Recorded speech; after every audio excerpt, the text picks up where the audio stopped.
মূলনীতি হচ্ছে একটা আদর্শের বিষয়।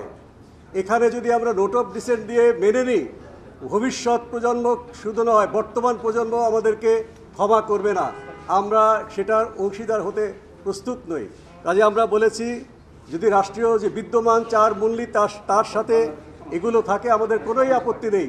কিন্তু সুকৌশলে রাষ্ট্রীয় বিদ্যমান 4 মূলনীতি তারা আমাদেরকে দিয়েই বাতিল করতে চায়। ভবিষ্যতে যদি জনগণ না চায়, সে বিষয়ে আমরা হয়তো আমাদের বক্তব্য দিয়ে রাজনীতি করব, আন্দোলন করব, সংগ্রাম করব, অবরোধ করব, হরতাল করব।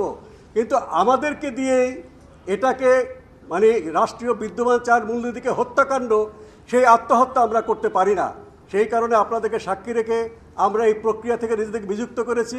ভবিষ্যতে আমরা জাতীয় সনদে অংশীদার হব কিনা, আমরা যার যার সংগঠন এবং আপনাদের সঙ্গে, জনগণের সঙ্গে আলাপ করেই আমরা সিদ্ধান্ত গ্রহণ করব।